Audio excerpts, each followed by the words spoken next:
السلام علیکم۔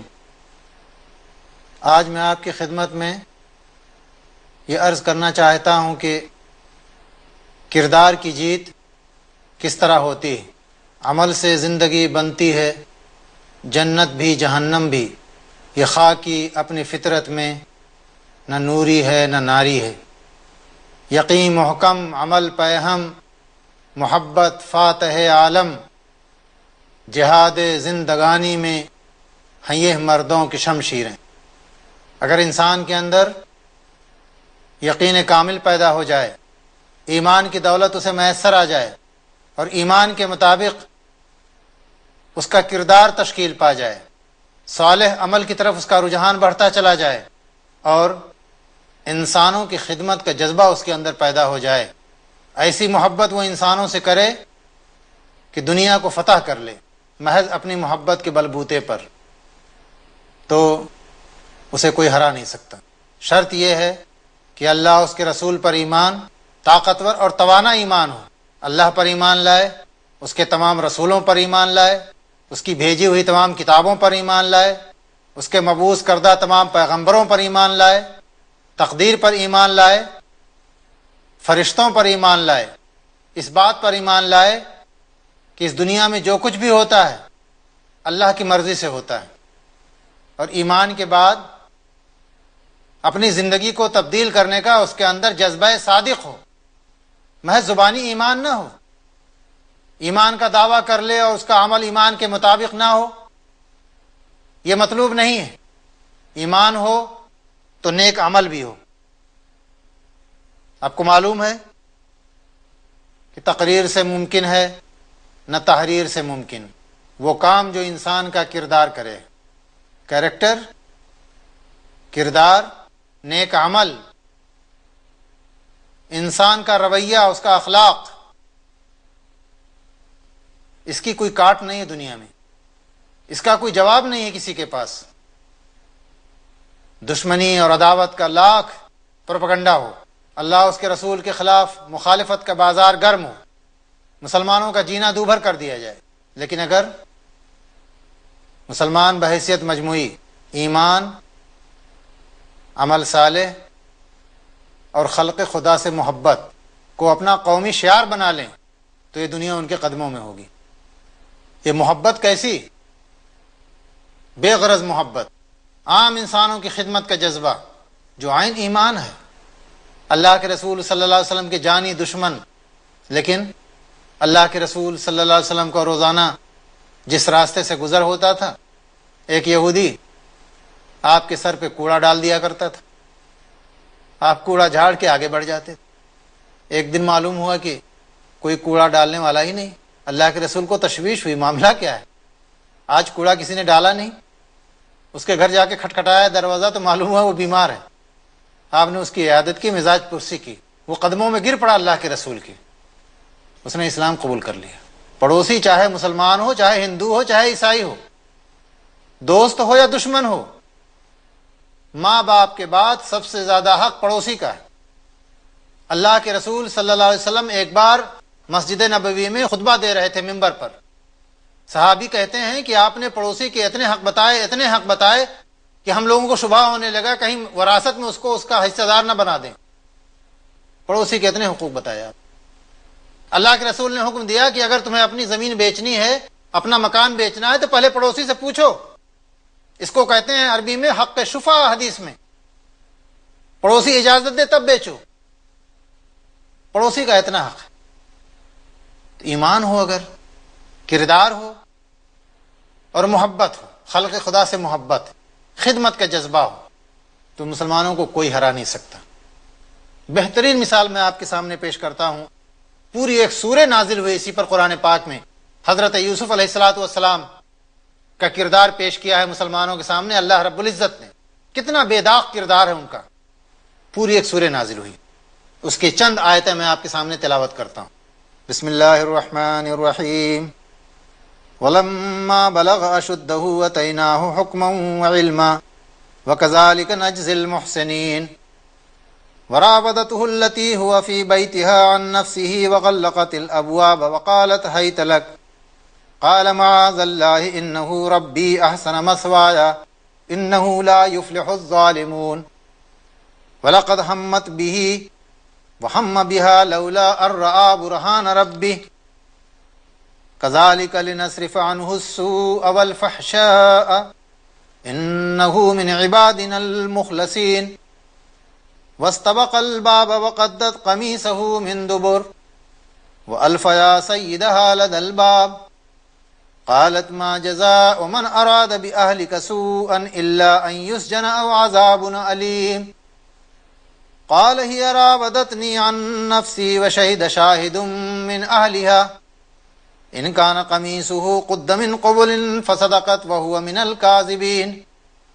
وإن كان قميصه قد من دبر فكذبت وهو من الصادقين فلما رأى قميصه قد من دبر قال إنه من كيدكن إن كيدكن عظيم يوسف أعرض عن هذا واستغفري لذنبك إنك كنت من الخاطئين وقال نسوة في المدينة امرأة العزيز تراود فتاها عن نفسه قد شغفها حبا إنا لنراها في ضلال مبين فلما سمعت بمكرهن أرسلت إليهن وأعتدت لهن متكئا وآتت كل واحدة منهن سكينا وقالت اخرج عليهن فلما رأينه أكبرنه وقطعن أيديهن وقلن حاش لله ما هذا بشرا إن هذا إلا ملك كريم قالت فذلكن الذي لمتنني فيه لقد راودته عن نفسه فاستعصم ولئن لم يفعل ما آمره ليسجنن ليكون من الصاغرين قال رب السجن أحب إلي مما يدعونني إليه وإلا تصرف عني كيدهن أصب إليهن وأكن من الجاهلين فاستجاب له ربه فصرف عنه كيدهن إنه هو السميع العليم صدق اللہ العظیم۔ ابھی ہم نے آپ کے سامنے سورہ یوسف آیت 22 سے 34 تک کی تلاوت کی، اس کا ترجمہ پیش خدمت۔ اور جب یوسف پختگی کی عمر کو پہنچ گئے تو ہم نے اسے قوت فیصلہ اور علم دیا۔ ہم نیکوکاروں کو اسی طرح بدلہ دیتے ہیں۔ اس عورت نے جس کے گھر میں یوسف تھے، یوسف کو بہلانا پھسلانا شروع کیا کہ وہ اپنے نفس کی نگرانی چھوڑ دے، اور دروازے بند کر کے کہنے لگی لو آ جاؤ میرے پاس۔ یوسف نے کہا اللہ کی پناہ، وہ میرا رب ہے، مجھے اس نے بہت اچھی طرح رکھا ہے، بے انصافی کرنے والوں کا بھلا کبھی نہیں ہوتا۔ اس عورت نے یوسف کی طرف قصد کیا اور یوسف بھی اس کی طرف بڑھ جاتے اگر وہ اپنے پروردگار کی دلیل نہ دیکھ لیتے۔ یوں ہی ہوا اس واسطے کہ ہم اس سے برائی اور بے حیائی کو دور کر دیں۔ بے شک وہ ہمارے چنے ہوئے بندوں میں سے تھا۔ دونوں دروازے کی طرف دوڑے اور اس عورت نے یوسف کا کرتا پیچھے کی طرف سے کھینچ کر پھاڑ ڈالا۔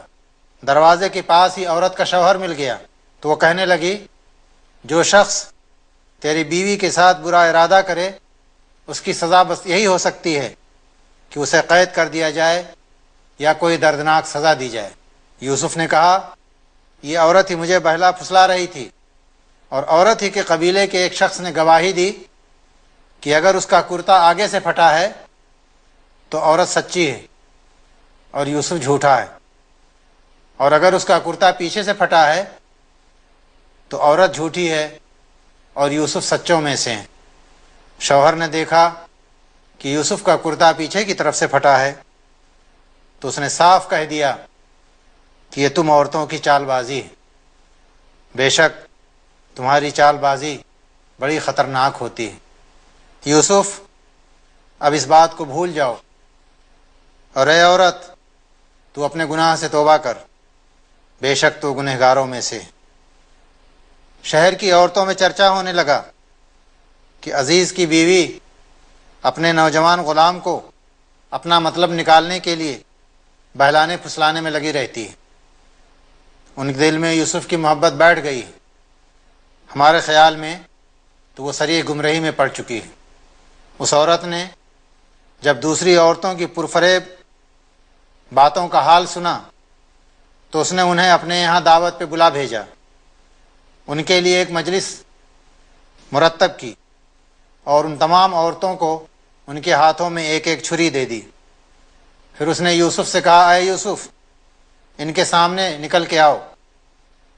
ان عورتوں نے جب اسے دیکھا تو دنگ رہ گئیں، حیرت زدہ ہو کر انہوں نے اپنے ہاتھ کاٹ لیے۔ زبان سے ان کے نکلا، حاشا للہ، یہ انسان نہیں، یہ تو کوئی بہت بزرگ فرشتہ معلوم ہوتا ہے۔ اس وقت عزیز مصر کی بیوی نے کہا، یہی ہے وہ شخص جس کے بارے میں تم مجھے الزام دے رہی تھی۔ میں نے اس سے اپنا مطلب نکالنا چاہا لیکن یہ بال بال بچ گیا۔ اب جو کچھ میں اس سے کہہ رہی ہوں، اگر یہ نہیں کرے گا تو اسے قید میں بھیج دیا جائے گا اور یہ بے عزت ہو کر رہے گا۔ یوسف علیہ السلام نے دعا کی، اے میرے پروردگار، یہ عورتیں جس گناہ کی مجھے دعوت دے رہی ہیں اس سے تو میرے لیے جیل خانہ ہی بہتر ہے۔ اگر تو نے ان کا مکر اور چھل مجھ سے دور نہ کیا تو میں ان کی طرف مائل ہو جاؤں گا اور میرا شمار بھی نادانوں میں ہوگا۔ اس کے رب نے اس کی دعا قبول کر لی اور ان عورتوں کے داؤں پیچ اس سے پھیر دیے۔ یقیناً وہ سننے والا ہے، وہ سب کچھ جانتا ہے۔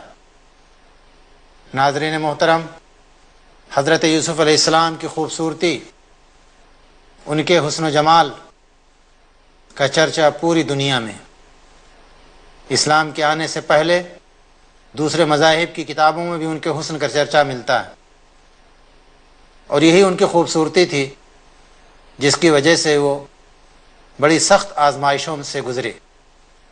جب انہیں بازار مصر میں لا کر بیچا گیا اور مصر کے بادشاہ کی بیوی نے انہیں خرید لیا، اپنے گھر میں رکھا، دھیرے دھیرے جب حضرت یوسف علیہ السلام اور جوان ہو گئے، خوبصورتی نکھرتی چلی گئی، تو اس نے ڈورے ڈالنے شروع کیے۔ حضرت یوسف علیہ السلام جو پیغمبر تھے، انتہائی خوبصورت انسان تھے، ان کے فتنے اور آزمائش کا دور شروع ہوا۔ بادشاہ کی بیوی، اپنے تمام حربے اس نے آزمائے۔ قرآن کہتا ہے کہ ایک بار گھر کے دروازے تک بند کر لیے کمرے میں، اور زبردستی کرنی چاہیے کہ اس نوجوان خوبصورت یوسف کو اپنے جال میں پھنسا لے۔ حضرت یوسف کمرے سے نکل کے بھاگے، یکایک عزیز مصر سامنے آ گیا، اس عورت کا خاوند۔ اب عورت نے مکاری شروع کر دی اور الزام لگانا شروع کر دیا حضرت یوسف پر کہ یہ میرے کردار کو اور میری عزت کو مجروح کرنا چاہتا ہے، اسے جیل میں ڈالو۔ عورت ہی کے قبیلے کے ایک آدمی نے گواہی دی کہ دیکھو ذرا وہ کرتا کدھر سے پھٹا ہے یوسف کا، اگر آگے سے پھٹا ہے تو اس کا مطلب یوسف آگے بڑھ رہے تھے، عورت پر حملہ کرنا چاہتے تھے، اس سے اپنی ضرورت پوری کرنا چاہتے تھے، اور عورت نے جدوجہد کی، اور اگر کرتا پیچھے سے پھٹا ہے اس کا مطلب یوسف بھاگ رہے تھے اور عورت زبردستی کر رہی تھی۔ شوہر نے دیکھا تو معلوم ہوا کہ حضرت یوسف علیہ السلام کا کرتا پیچھے سے پھٹا ہے۔ بات کھل گئی، لیکن عزیز کی بیوی، شاہی گھرانے کی بیوی، اس کی ناک کا مسئلہ، پورے خاندان میں پورے ملک میں اس کی بے عزتی ہوگی۔ بات واضح ہو گئی، اس کے باوجود حضرت یوسف کو جیل خانے میں بھجوا دیا۔ مدتوں جیل خانے میں حضرت یوسف رہے وہاں۔ ایک زمانہ گزر گیا، بھول گئے لوگ کہ کوئی نوجوان خوبصورت اس ملک میں آیا تھا۔ وہ تو اللہ کا کرنا ایسا ہوا کہ بادشاہ نے خواب دیکھا، اور اس خواب کی تعبیر اس نے اپنے درباریوں سے پوچھی کہ اس خواب کا مطلب کیا ہے۔ جب حضرت یوسف جیل میں پہنچے تو اس وقت کچھ اور قیدی بھی تھے جیل میں، اس میں سے ایک قیدی نے خواب دیکھا تھا، اس خواب کی تعبیر بتائی تھی انہوں نے، تعبیر بالکل سچی نکلی تھی۔ اب جب بادشاہ نے خواب دیکھا تو اس قیدی کو یاد آیا، اس نے بادشاہ سے کہا مجھے موقع دیجئے، میں جیل خانے جاتا ہوں، اس کی تعبیر پوچھ کے آتا ہوں۔ وہ پہنچا حضرت یوسف کے پاس جیل خانے، حضرت یوسف نے بادشاہ کے خواب کی تعبیر بیان کر دی، اور تعبیر ہی نہیں بلکہ اس کی ترکیب بھی بتا دی کہ تمہارے بادشاہ نے جو خواب دیکھا اس کی یہ تعبیر ہے، اور اس سے بچنے کا طریقہ یہ ہے کہ تم اپنا غلہ کس طرح سے جمع کرو تاکہ پورے ملک میں بھوک مری اور قحط نہ ہو۔ بادشاہ بڑا متاثر ہوا، یہ کون سا انسان ہے؟ بتایا گیا کہ وہی شخص ہے جس پر الزام لگایا گیا تھا اور آپ نے اس کو بھیج دیا تھا جیل میں۔ بادشاہ نے فرستادہ بھیجا کہ جاؤ اسے عزت و احترام کے ساتھ لاؤ نکال کے جیل سے۔ قرآن بیان کرتا ہے اس قصے کو کہ یوسف علیہ السلام نے منع کر دیا جیل میں نکلنے سے، اور کہا جاؤ بادشاہ سے پوچھو ان عورتوں کا کیا معاملہ ہے جنہوں نے اپنی چھریوں سے اپنے ہاتھ کاٹ لیے تھے، کیا بات کیا تھی؟ بادشاہ نے معافی مانگی۔ عزیز مصر نے اپنی بیوی کو بلایا، اس نے اعلانیہ اعلان کیا کہ یہ پاک دامن ہے، یہ بے داغ ہے، یہ نوجوان، غلطی میری تھی، میں نے اس کو پھنسانا چاہا تھا۔ حضرت یوسف علیہ السلام آئے، بادشاہ کے مقرب بنے، نہ صرف یہ کہ بادشاہ نے ان کو خصوصی عنایت دی بلکہ پورے ملک کا خزانہ ان کے حوالے کر دیا، اور پورے ملک کے بادشاہ بنے حکومت کی شان کے ساتھ۔ اتنے نازک مرحلے سے حضرت یوسف علیہ السلام گزرے، وقت کا پیغمبر، کہ شاہی گھرانے کی عورتیں ان کے پیچھے پڑ گئیں، گناہ کی دعوت دی۔ اس عورت نے جب دیکھا کہ یہ معاملہ نہیں بن رہا ہے تو اس کے خلاف چرچا ہونے لگا شاہی گھرانوں میں۔ اس نے تمام بیگمات کو دعوت پہ بلایا، تمام بیگمات نے یوسف کو دیکھ کر یہ تو بڑا خوبصورت تو فرشتہ لگتا ہے، اگر یہ پھنسی ہے عورت تو بالکل صحیح پھنسی ہے۔ اعلانیہ فحش کی دعوت، بدکاری کی دعوت، لیکن کردار، پیغمبر تھے، اللہ کے نبی تھے، اللہ کے رسول تھے، اڑے رہے اپنے کردار پر کہ گناہ نہیں ہونا ہے۔ اللہ سے دعا کی کہ اے اللہ میرے لیے جیل خانہ بہتر ہے، اس ناز و نعمت سے اور اس شاہی گھرانے کی حلاوتوں اور لذتوں سے اور اس گناہ سے بہتر ہے کہ تو مجھے جیل خانے میں ڈال دے، جیل خانے میں پڑے رہے، لیکن اپنے کردار پر آنچ نہیں آنے دیا۔ یہ کردار انسان کے اندر پیدا ہو جائے تو کون اس کو ہرا سکتا ہے؟ قرآن یہی کردار پیدا کرنا چاہتا ہے مسلمانوں کے اندر۔ گناہ سے دور رہو، اپنی عفت، اپنی عصمت کی حفاظت کرو، ہر حال میں بدکاری سے بچو۔ اللہ فرماتا ہے گناہ کے قریب نہ جاؤ، زنا کے قریب نہ جاؤ، یہ فحش کام ہے، یہ اپنی جنسی تکمیل کا، جنس کو پورا کرنے کا سب سے خراب راستہ ہے۔ قرآن نے اس کی سزا مقرر کی۔ سورہ نور میں اللہ نے فرمایا الزانیۃ والزانی فاجلدوا کل واحد منہما 100 جلدہ ولا تأخذکم بہما رأفۃ فی دین اللہ۔ زنا خواہ مرد کرے یا عورت، دونوں کو 100 کوڑے مارو، اور اللہ کے دین میں کوئی نرمی نہ برتو۔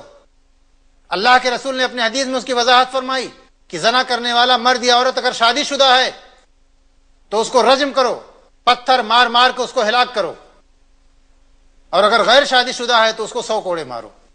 اور اللہ کے رسول کے 23 سالہ زمانے میں 2 ایسے واقعات ہوئے، ایک صحابیہ سے غلطی ہوئی، ایک صحابی رسول سے غلطی ہو گئی، ان سے زنا سرزد ہو گیا، لیکن وہ دونوں اللہ کے رسول کے دربار میں پہنچے، اپنے گناہ کا اعتراف کیا، اور اللہ کے رسول نے ان کو رجم کی سزا دی۔ قرآن یہ کہتا ہے کہ نہ صرف یہ کہ بدکاری کو جانے والے جتنے راستے ہیں وہ سب حرام ہیں۔ اللہ کے رسول نے فرمایا اپنی نگاہیں نیچی کر کے چلو۔ قرآن نے حکم دیا اے مسلمانوں، اے مسلمان مردوں اور عورتوں، غض بصر سے کام لو، نگاہیں پست رکھو۔ گناہ کو دعوت دینے والے تمام محرکات، انسینٹیوز، تمام موٹیوز، تمام راستے شریعت نے اسے حرام قرار دیے ہیں۔ انتہائی اہم معاملہ ہے، ہم اپنے کردار کو داغدار نہ ہونے دیں، کردار کی حفاظت کریں۔ عفت، عصمت انتہائی اہم چیز، یہی تو وہ جوہر ہے۔ یہ جوہر ہاتھ سے کھو جائے تو انسان کے پاس کیا بچتا ہے؟ یہ دولت، یہ عزت، یہ مرتبہ، یہ شان و شوکت، اس کی کوئی وقت نہیں اسلام میں۔ وآخر دعوانا ان الحمد للہ رب العالمین، والسلام علیکم ورحمۃ